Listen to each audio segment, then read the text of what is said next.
ရန်ကုန်ကနေရခိုင်ကိုလေကြောင်းနဲ့ပြန်လာသူတွေကိုကြောက်ဖြူကိုရောက်လို့ရှိရင်စစ်တပ်နဲ့ရဲကမြို့ပြင်ကိုထွက်ခွင့်မပေးတဲ့အပြင်မြို့ပြင်ကိုခိုးထွက်တဲ့သူတွေကိုလည်းဖမ်းဆီးထောင်ချကသူတို့စီကနေငွေကြေးလိမ်လည်မှုတွေရှိနေတယ်လို့ထောင်နှံရှာမှတ်ခံရပြီးပြန်လည်လွတ်မြောက်လာတဲ့ဒေသခံအမျိုးသမီးတယောက်ကနရီစရာကိုပြောပါရယ်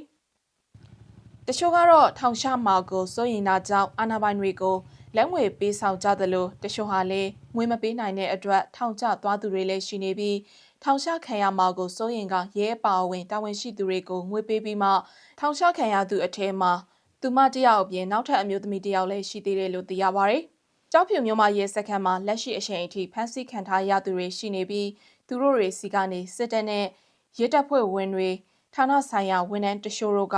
ငွေကြေးလိမ်လည်ကတောင်းခံမှုတွေပြုလုပ်နေကြတာဟာလူ့အခွင့်အရေးကိုပေါ်တင်ရှိုးဖောက်ရာရောက်တယ်လို့မြို့ခံအမျိုးသမီးတယောက်ကလည်းသုံးသပ်ပြောဆိုပါရယ်။ကြောက်ဖြူမျိုးကနေမျိုးပြင်ထွက်ခွင့်ကိုထောက်ခံစာခွင့်ပြုမိမပါဘဲနေရပြန်လို့ဖမ်းဆီးခံရလို့ရှိရင်အများစုဟာထောင်နှံ1လကနေ2လအထိရှာမှတ်ခံရပြီးတချို့ကတော့6လကနေ1နှစ်အထိကြာခံနေကြရတာပါ